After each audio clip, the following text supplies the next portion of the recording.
as I said, each night there was firefights between the warring clans. You know, so you go the next day and you've got bodies on the street. You know, the situation was just bogged down in that sort of thing. The technicals were just controlling the town. You know, depending on what side they were on. You know, anybody that went across they had this sort of notion of green line. You know, anybody from one clan that went across the other, you know, ended up being dead. You know, so we didn't go out at night. We couldn't go out at night. Well, there's nothing to go out for. So we at night we'd hunker down in the villa. By day we'd be in the headquarters, and that was our life, night and day. There wasn't anything else. We couldn't go out. We couldn't even go out and do any PT or anything other than in the villa compound. We couldn't travel anywhere unless we had our escorts, and you wouldn't want it. I mean, one, there was nothing to do, and two, there was no point making it sort of any more dangerous than it was at the time. You know, you'd be driving along the road and you'd hear gunfire. Now, you know, up until that time we hadn't had any of our vehicles sort of damaged or shot at, or thank God any of our people shot. One of the Pakistani officers got shot, but that was a bit later in the piece.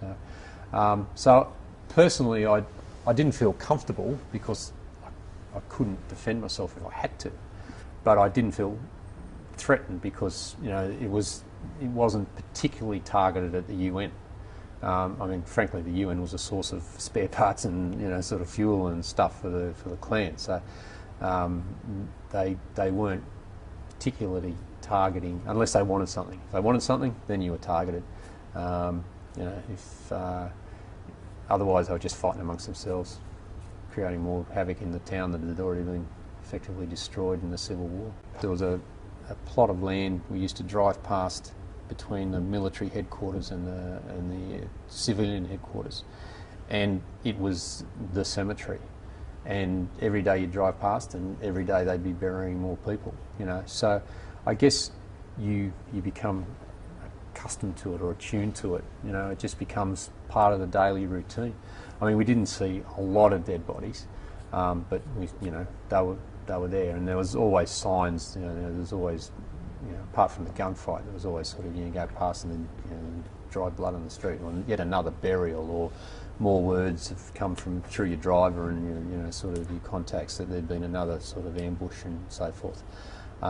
So you know, it just becomes part of the routine, and you're there, so you've got to get on with it. You know, I mean, I know at night, I don't, you know, and the guys I had were, you know, we sort of didn't talk about it, but I know at night when I got into my room and shut the door, you just sort of, you know, that moment of peace and quiet, and just was really quite good.